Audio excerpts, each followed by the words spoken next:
Hey everyone, welcome in. Welcome back. It's been a while, hasn't it? It has been a while. Happy New Year's to you. Happy New Year's to every one of you, and Happy New Year's, Big J. It's been like, what, 3 weeks? I saw on the channel, on my channel at least, it's been 3 weeks. Yeah, it's, it's, So, it's, it's been a while, but you know what? Well deserved, well deserved, well deserved. We're back, better than ever, and I'm really excited to get these shows up and running again. What is up? What is up? absolutely. How's it going? Absolutely. I am so excited. We're finally covering the H Holmes as the topic for tonight. So I'm really excited about that because it's definitely been something we've been waiting to cover. But, uh, like Oh, all good things to those who wait, whatever the saying is, come to those who wait, I think is how it goes.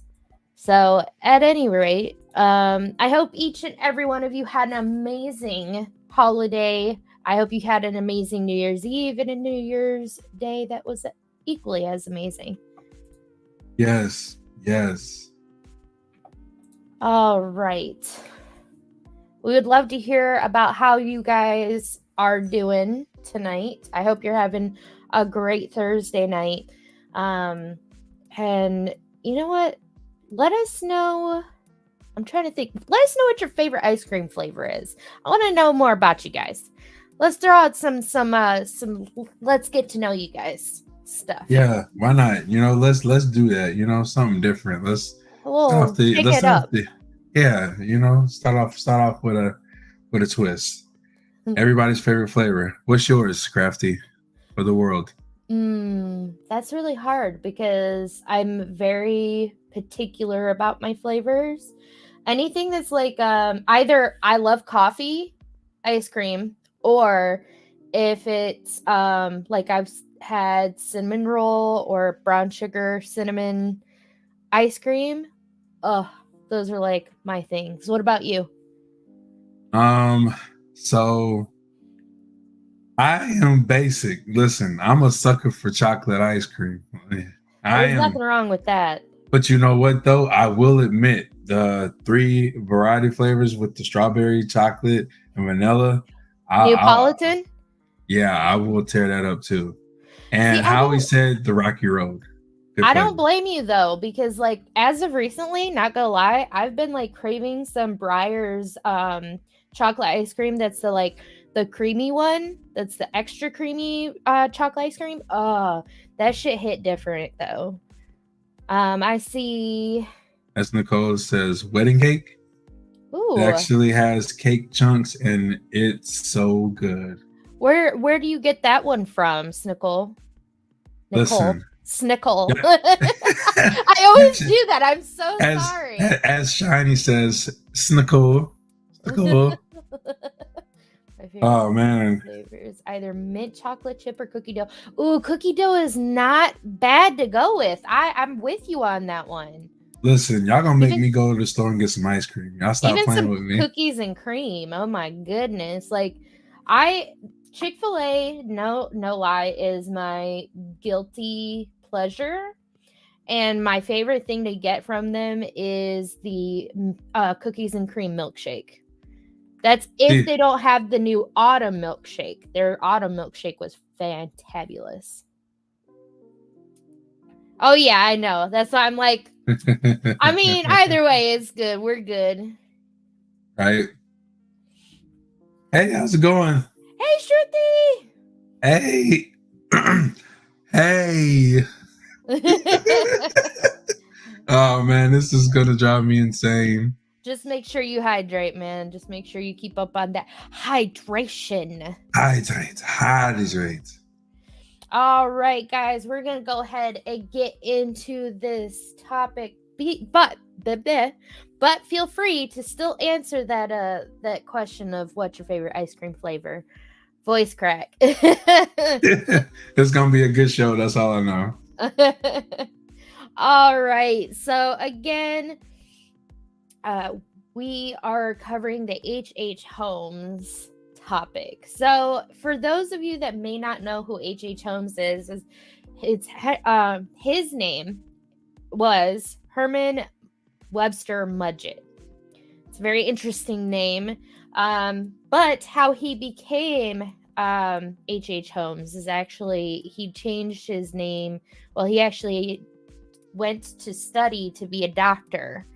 And so he was known as Dr. Henry Howard Holmes, or H.H. Holmes.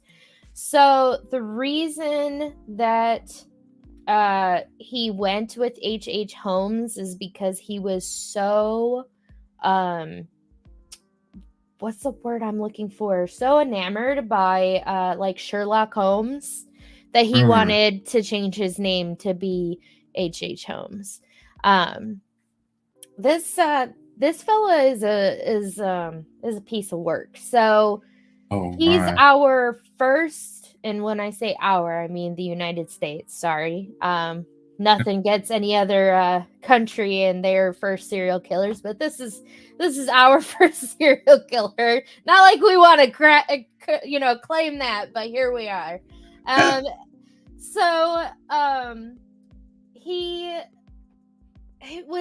It's interesting what I've learned about him when I decided to try and do a little bit more research about him, especially when I was like, oh, maybe we'll cover him. And then also since The Devil in Me from the Dark Picture anthology series covered him as well, I was like, well, let's get to see what was really up with him. So he was originally a con artist before he was a serial killer. So as normal, not really normal, but the normal pattern for serial killers is that they actually start off small and then they go large. So they'll start off with small petty theft, small aggravated assaults, stuff like that. And then also other things where, may be a little bit more disturbing. Not all of them go into the disturbing part of, things with animals or whatever, but a lot do, depending on the type of murderer they are. It was easier for Holmes to transition into being a serial killer with his projection or his projected outcome from, going into con artists to trying to be a doctor, where he was used to having or being around death all the time and cadavers. He was somebody that got to the point that, and this is something that a lot of people always ask about, or ask to people that deal with death on a daily basis, is, does your feelings and your ideas about death and humanity and how you look at a person change when you go into that field? And for most people that hold a part of empathy in them, that isn't missing that part, that most serial killers do have missing, they will say, I still have that empathy, I still have that connection. Yeah. For H.H. Holmes, he lacked that empathy. He just saw them as a cadaver, a means to an end. Were serial killers harmed, tortured? Yes. So it depends on the serial killer, and it depends, like I said, on the outcome of the serial killer, because some do harm and torture animals as children. That is a huge sign that as you're raising a child, if they are doing those types of things, that you need to go get that child evaluated and get help for them. But not always. There are a few serial killers in history that didn't do any torturing of animals but still ended up that way, but that was because of the way that they were raised. It just kind of manifested that way. They didn't have the means or the opportunity to have the animals nearby to do said actions. They just kind of were raised, the whole nature versus nurture. Nurture was not there. They were probably abused. They were, there's many different forms of abuse that can lead someone to do said actions. And also, the nature versus nurture conversation goes back and forth about how serial killers actually lack a part of their brain that every one of us, the rest of us, do, which is the part of empathy. So, like, a little side tangent to, bring up about how research is done about serial killers is they put everyday average Joes and Janes in a MRI. They showed them normal pictures like cats, puppies, dog, all that kind of stuff. Then they showed them very distressing photos. And the distressing photos were things like, murder, SA, things like that. And they tracked the brain waves and saw where the brain lit up, where the most action was, and everything like that, and how they were distressed.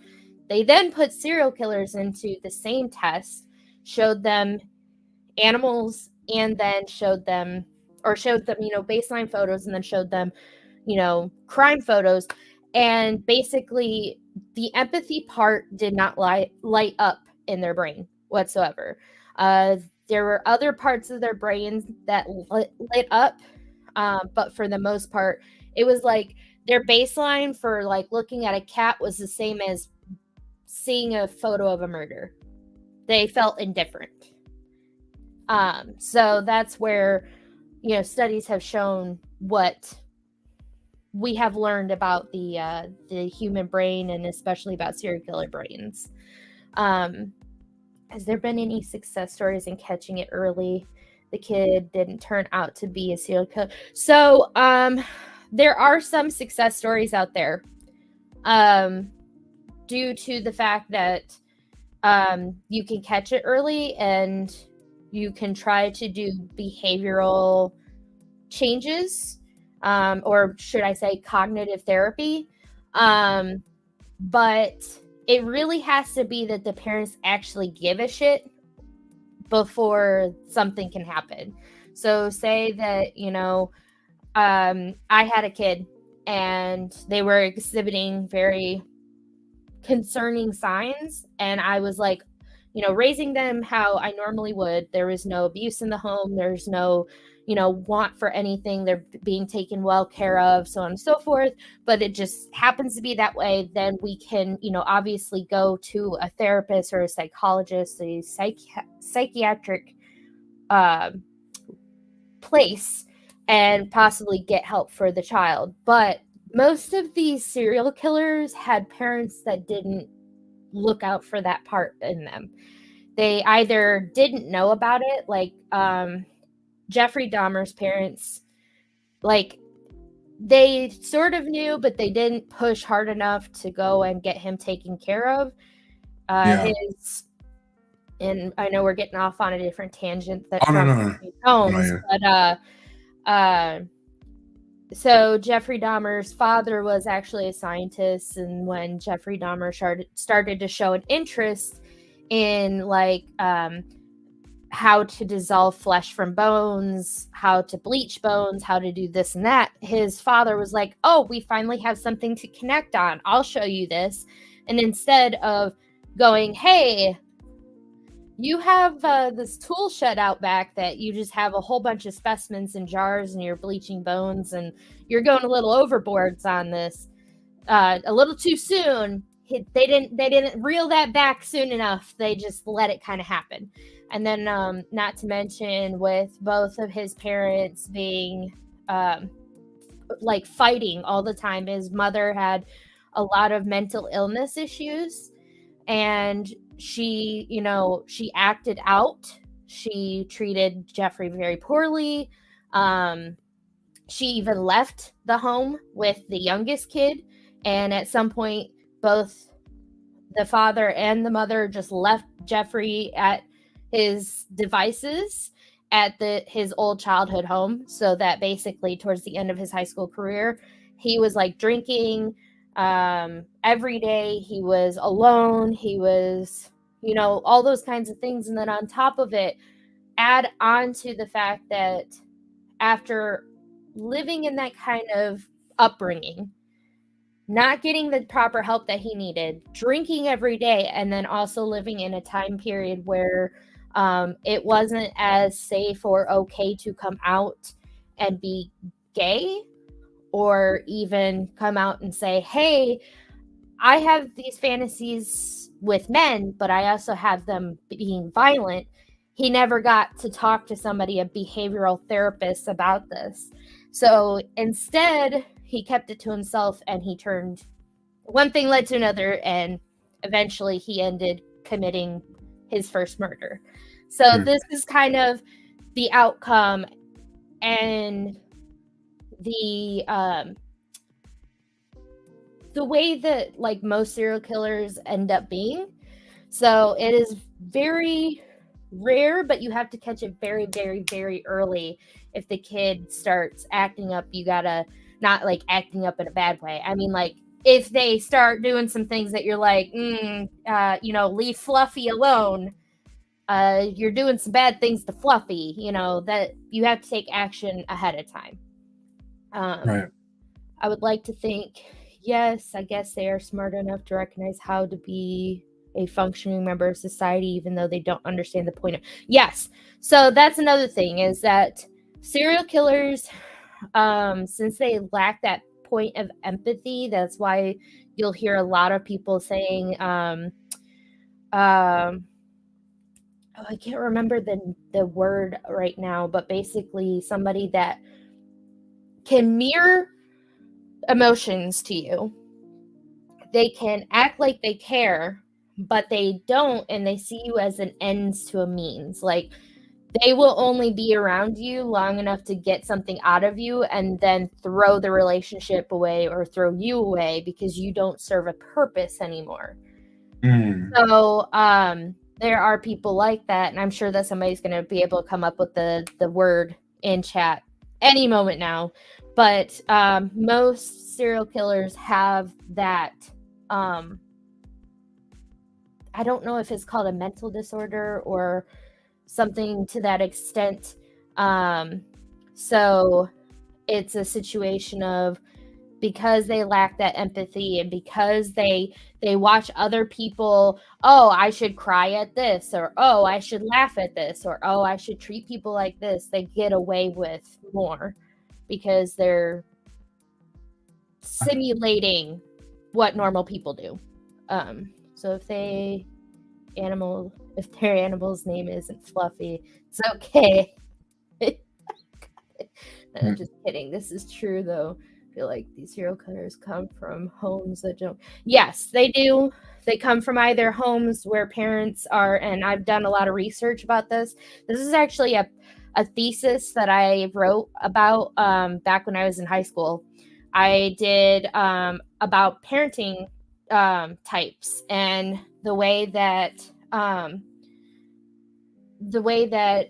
you parent your child can affect them in different ways, not only in the way of, because it is very much nature versus nurture when somebody becomes a serial killer. They lack that part of the brain. They are, I think it's sociopath or psychopath. I can't remember which one it is, but it's the one where they lack empathy but can mirror it to be able to, put on a face for you. And they could be very charming. Like Ted Bundy was very charming. Nobody knew that he was who he was. Just like BTK Killer, he was part of his own church. Even oh god, the one serial killer that was also a clown for children's parties. They all were very integrated into their neighborhoods and able to like put on a face but do horrendous things in the back. So you have anything and everything from You have anything and everything from the parents may be overbearing. You have a few serial killers that actually turned into that because their mother was actually a neat freak and would bathe them in bleach and treat them horribly. Like Ed Gein turned into being somebody that would dig up bodies. And thank you, John Wayne Gacy. Ed Gein was somebody that was, if he was caught touching himself inappropriately by his mother, he would be lashed. He was basically told that he's not allowed to do that God does not allow it. His mom would bathe him in very scalding hot water. His mom would basically cross the line of where a barrier should be for a parent, in the sense of, like, if he was taking a bath or a shower or going to the bathroom, she'd always break in, all that kind of stuff. So, like, you have anything from the parents fight a lot to you have an overbearing parent to you have abuse of any kind, that the child could create a perfect storm for a serial killer. That being said, even if the person has empathy, it can still cause a perfect storm for reoccurring convicts or crime. So that was another thing when I got to actually interview like one of the head police of Michigan that has been on some really big cases. I got to ask him a few questions for my thesis paper, and I asked him, I was like, do you think that there's a correlation between the way the parenting style and how the child, what, environment they grow up in to what they turn out to be? And he was like, without like a ton of research, I can't without a doubt say, but with my own experience of watching individuals and seeing how we profile them and how they came to be, if they have killed multiple times or if they are a repeat offender, yes, I would have to say that based off from their upbringing is what path they will take. It's kind of like anybody that grows up in a certain part of a city and may not have, like, as a child, may not have the right access to after school events or anything like that, something to keep the kids busy. If they live in a really bad part of a city, they end up doing gang activities because, they watch their parents go into it, or, they think that to be able to help their mama pay for things, they go into it, or, it's kind of something like that where the situation around them is the perfect storm for how somebody can turn out to be. It doesn't always have to be that way, but it seems to be the correlation is very strong there.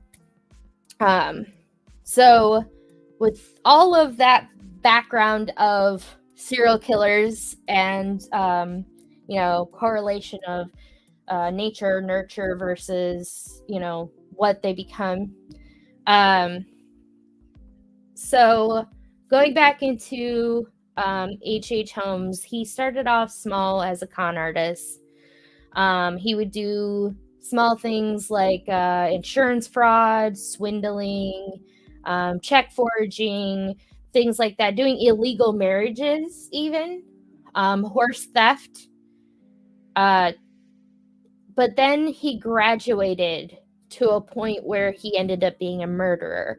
And where this comes into play is after he tried to do as much fraud as possible to get him through medical school and pay for medical school. At some point, he comes across finding out how much a cadaver is and how much the school was willing to pay, and also how much the school was willing to not ask any questions. They were just glad to have a cadaver. And so as he went through medical school, which he barely scraped by getting his doctorates. He was actually one of the bottom of his class. He ended up going into actually luring people into,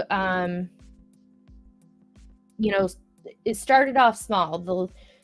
The small murders here and there inside of warehouses or whatever that he could, till he had enough money after killing enough people that he could build the murder castle that's infamously known in Chicago during a big time in the U.S. history, where finally, there's the World Fair, there's things that you can see that nobody's ever heard of. It's a big to-do. Yes, he did get the death penalty. We will definitely get there, because his last comment when he was being sentenced is chilling. Ooh. So, he started off small, killing where he could, and he tried to make sure that he did the murders as not gruesome as possible, if that makes sense. So he knew that he had to keep the bodies as intact as possible without any kind of bruising, without any kind of mangling, or else he wouldn't get a payday. He didn't care whether you were a woman, a man, a child.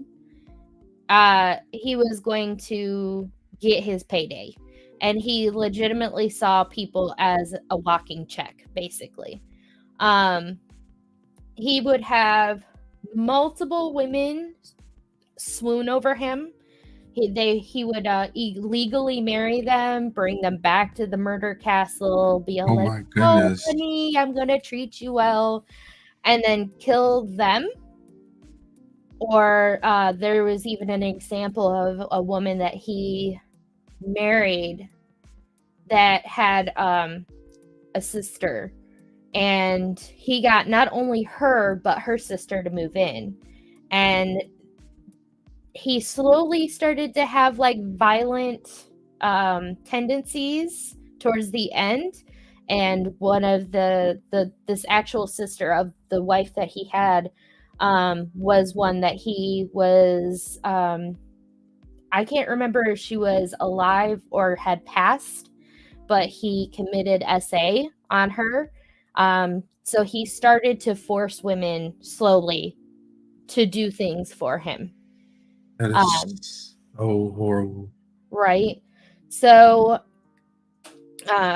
he made sure that the murder castle was well built, in the sense that even if he dropped the body from like the third floor down, it didn't have very far to go, so it didn't hit the head and crush it or anything like that. So he could maintain the body as well as possible till he got it down to the basement, where either he had one woman that he murdered.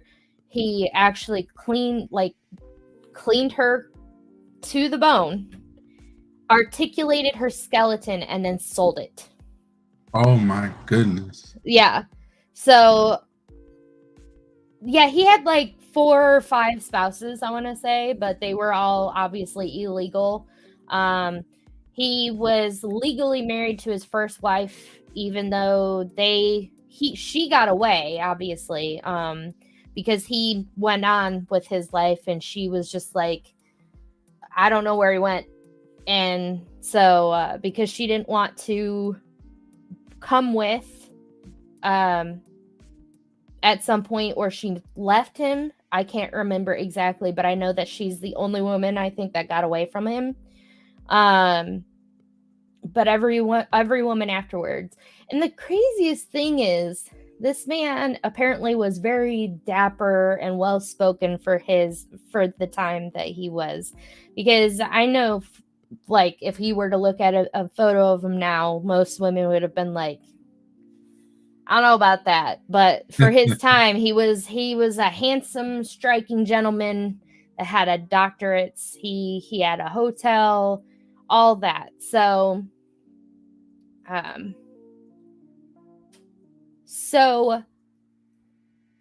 as time went on, he started getting sloppier and sloppier.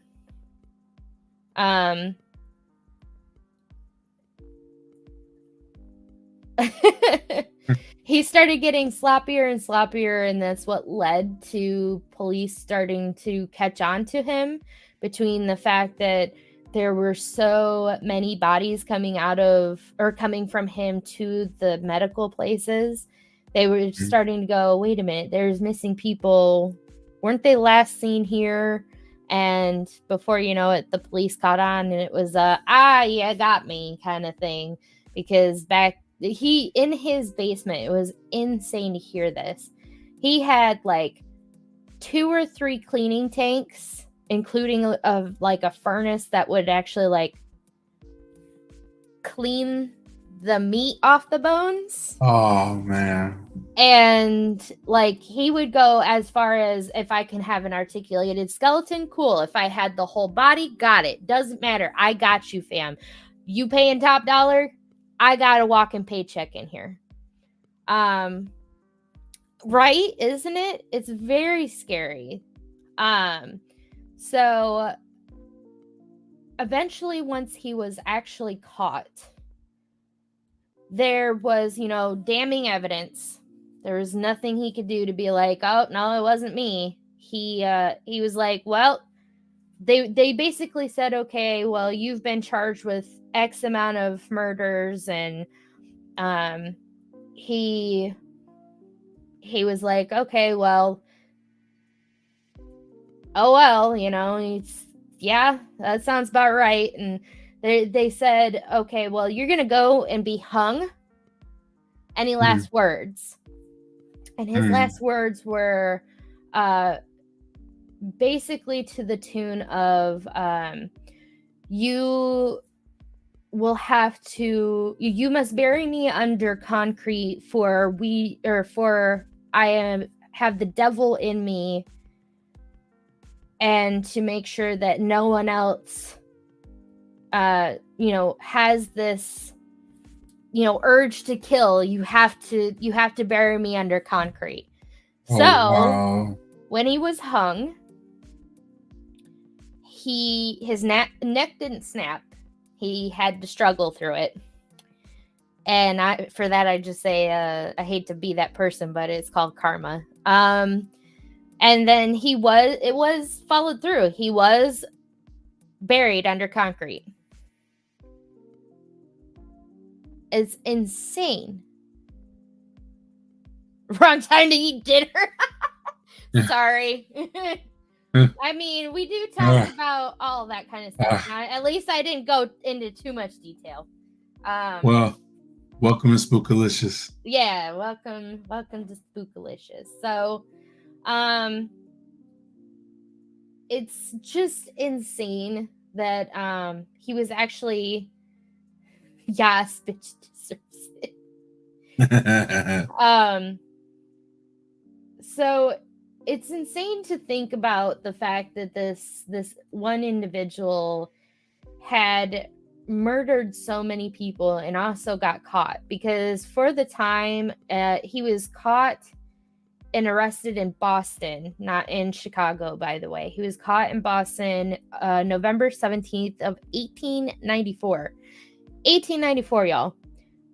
That, like, it's a miracle if anything got solved back then. It was basically you had to have the smoking gun in somebody's hand to be like,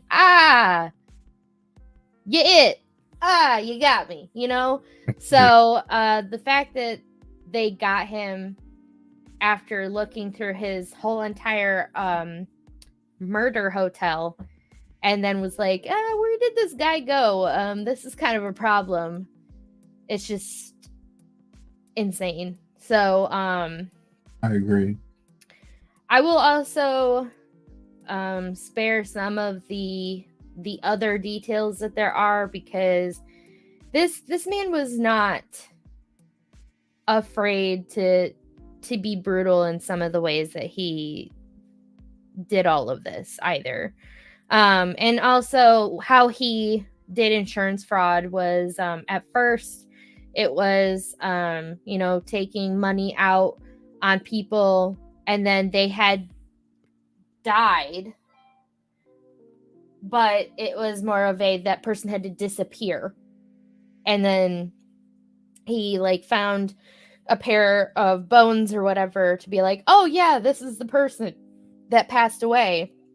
Okay, let me have the insurance money. And then he would give a portion of the insurance money to the person that died, and he would keep a part. Well, then he started having brighter ideas. And I use that very loosely. To start taking insurance policies out on like his wives, the one guy that he was actually friends with, but then he ended up killing. So this is how this man like got all of the money to build the murder castle. So in reference to here we see there's an individual, he agreed to fake his own death so that his wife, this person's wife, could collect $10,000 in insurance policy. And now think about what that is. We're talking 1894, and today's day and age with inflation and everything, I'd have to do some math, but you know, $10,000 is nothing to sneeze at back in the day. Right. You could do so much, especially when, like, I think college or his doctor's degree was, I think, $500. So if that tells you anything, greed definitely got this man very quickly. So the widow of this man agreed to split with Holmes and the other, you know, her husband, obviously, to split this $10,000. The scheme was actually done in Philadelphia, and this is before he ever obviously got to Chicago. So this is probably one of his first earlier murders. And he called for the individual's name is Pietzel, I think, is how you say that, to set himself up as an investigator under the name B.F. Perry. Then he killed him and disfigured disfigured in a lab explosion. So you couldn't tell that was the actual person. So this is what they would do to try and get the money, is like, oh, this person died. Oh, you can't, because I mean, they didn't have dental records, they didn't have fingerprints, they didn't have any of this DNA stuff that we do today.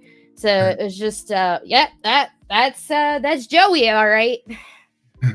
So it's very interesting how this all happened, and it's also very interesting that the schools would also like turn their head to all of this, because even he started off not murdering people to be able to do the whole cadaver part. He would help it was basically a rule on campus that there was this guy that would help get the cadavers for the school, and the school would be like, okay, thank you for the body, here's your money, this is totally ethically done, thank you, and turn their head. And what it was there was this individual that got him into it. They would grave rob. So they would pull people out of their graves as soon as they like passed, were put to rest, buried. Like later that night, they'd be like, all right, here comes our paycheck, kind of thing. So that's where he started with the idea of cadaver money, was this individual. And then, like I said, after doing tons of studies, tons of dissecting of people, he started to just see people as cash cows, essentially. So Yep. It's horrific, some of the things that he would do, because it's like, especially the fact that he didn't care, man, woman, or child, didn't matter. That's so disturbing. Especially, I mean, I guess it's more humane than some of these serial killers out there, like Jack the Ripper, which was never caught. But still, you can only imagine how terrified some of these people were, because he was some of them he would wait till they were asleep and they had pipes into their rooms, so then he would use gas and kill them that way. And I would say that that's not too bad, but there are other ways that he would stuff like he stuffed this bank guy that he was forging checks from, that he would like make the guy make out checks, sign them, and then stuff them in a vault and then gas them. Oh, wow. What was the number of counts put on him? Like, no matter what they put, it obviously had to be way more than...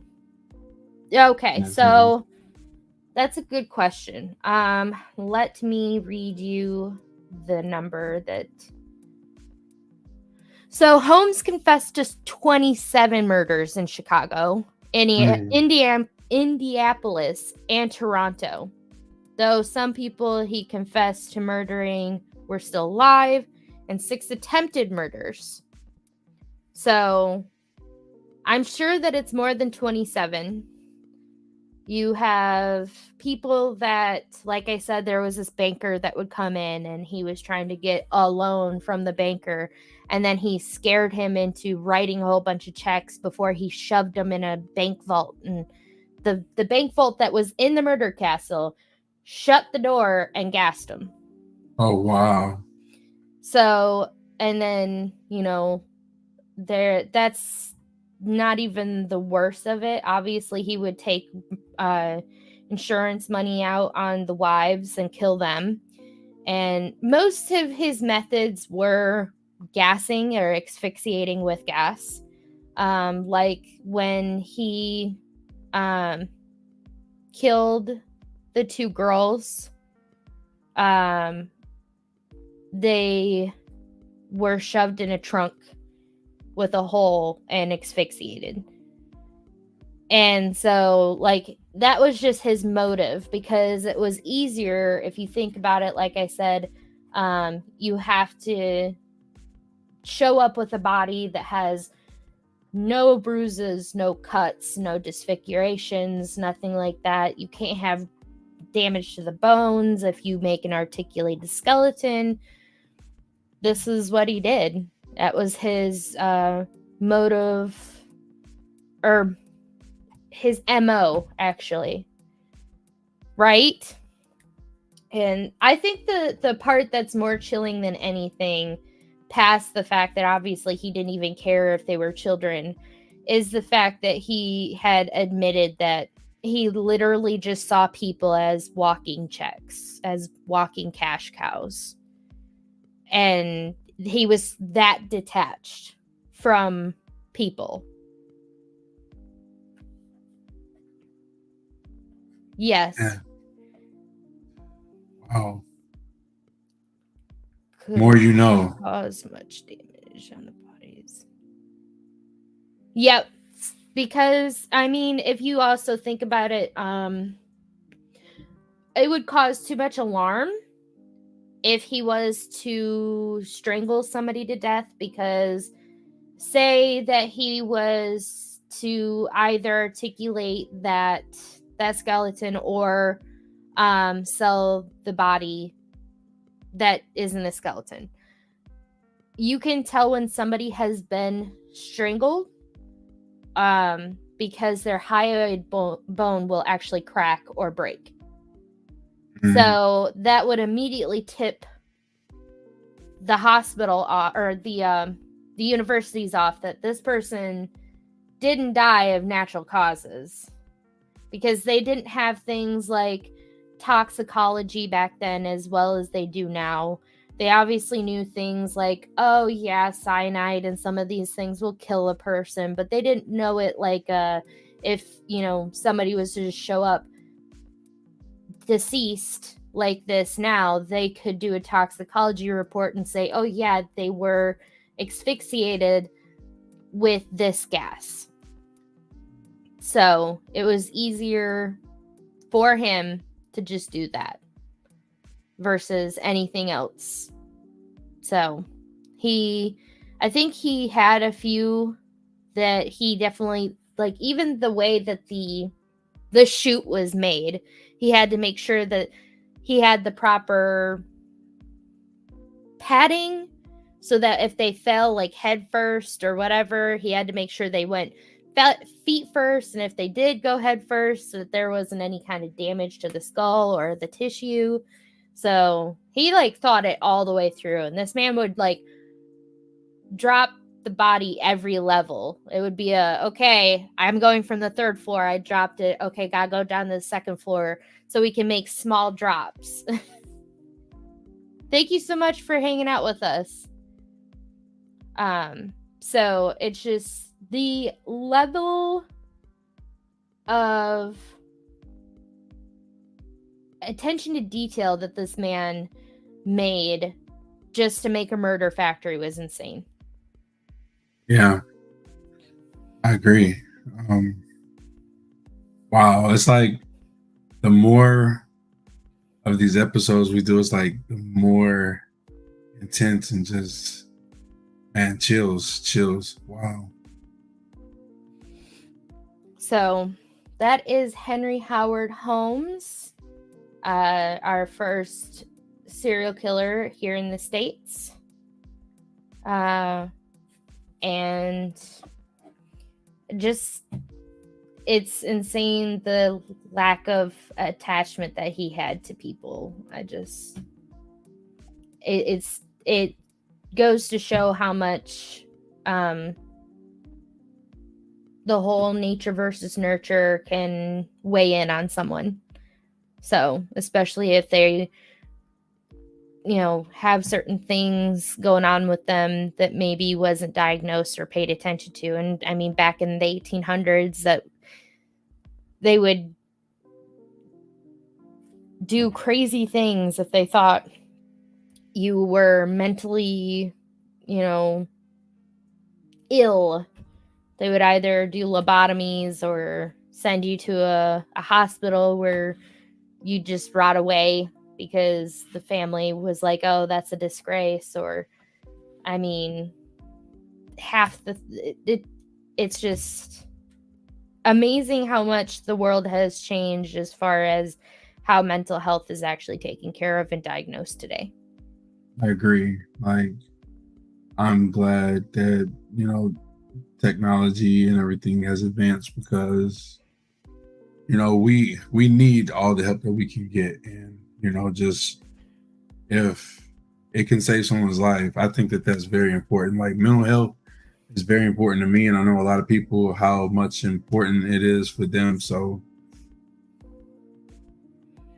it's and I guess I'll say one last thing to wrap it up is I have to agree with you, because not only is the technology that we have today so important for saving lives and helping diagnose things that were never thought could be diagnosed back in the 1800s, 1700s, and further, but also the everyday, just like figuring out the Somerton Man and who he was.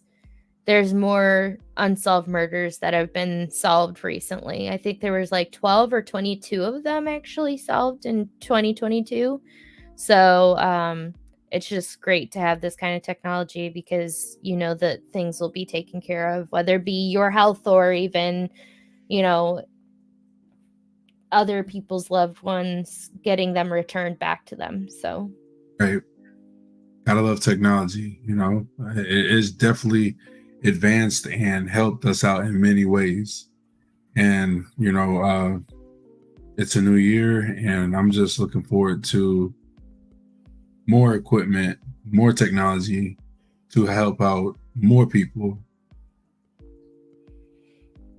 So I would love to hear from you guys in chat. What would you guys like to hear next time? Do you want to hear about the unsolved murders that were done in 2022? Would you like to hear some creepy pastas? You know, I gotta admit, when you did the creepy pasta last time, you had a lot of people talking. I had so many feedbacks on that, and there was a lot of positive feedback. So I might have to do one of those really soon. Oh yeah, definitely. We could always do an alternating one too if we wanted to, where it's a creepy pasta and then the next time it's a different topic and then back to creepy pasta. If I'm that's with what, it. yeah. If everybody thinks that that sounds good, I mean, I'm down for whatever as long as it's spookalicious. Right, right. We got to make sure we keep y'all on y'all toes because these podcasts are really good, and I feel like it's only going to get better as Oh time yeah. goes by. And by the way, I mean, I would love to get the chat involved. Maybe we can do like some polls and kind of ask what you guys want to see as far as future reference on our future episodes. Um, it'll give us the idea of what you guys would kind of like to see, and we'll kind of, put it more into our shows. And like I said, this is our fourth episode, and I'm really, really excited of what the future is to come to this Spookalicious. I want to hear what you guys want to see. More creepy. Yep. See, I told you, more creepy pastas. That was a hit. I definitely think we should definitely do more creepy pastas. Whether we talk at least one like every other episode, or maybe like fit one in like every episode. I don't know, but a lot of people was loving the creepy pastas. I Oh know yeah. my sister was talking about it. I mean, a lot of people was.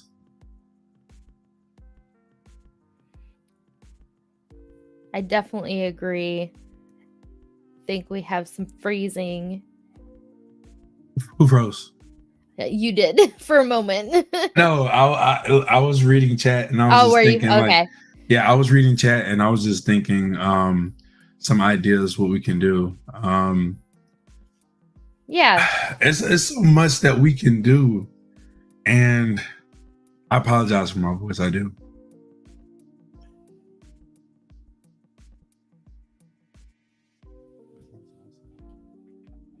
Yeah, I'm with it. We can definitely do polls in the Discord. We can do polls in the community chat on YouTube and see what people think. Yep. And we'll get together, and we'll get it all sorted out. But I do know we will do more creepypastas for sure. Absolutely. We definitely will.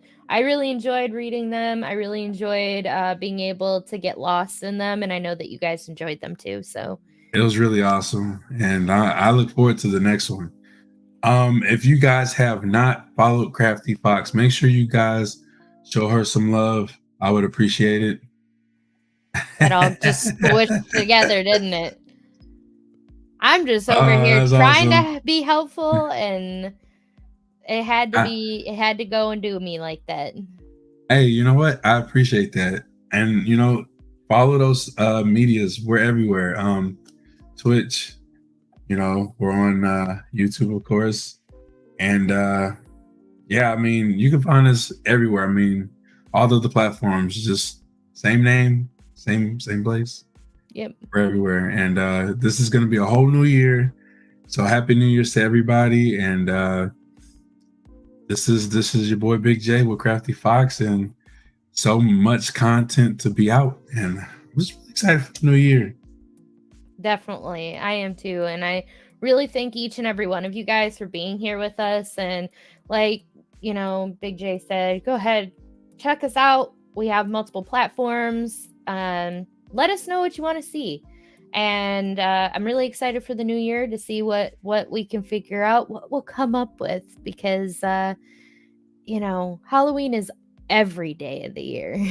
I agree. It don't have to just be in October. We all know this. Halloween is every day, every month. all year round. We already know this. I live for this stuff. All right. Well, I hope that you guys have an amazing night and an amazing day tomorrow. Have a fabulous Friday. Fabulous. Hope you tune in next week, and I hope to see you very soon. Love each and every one of you, and I'm proud of every one of you. Stay spookalicious, y'all. Have a great night.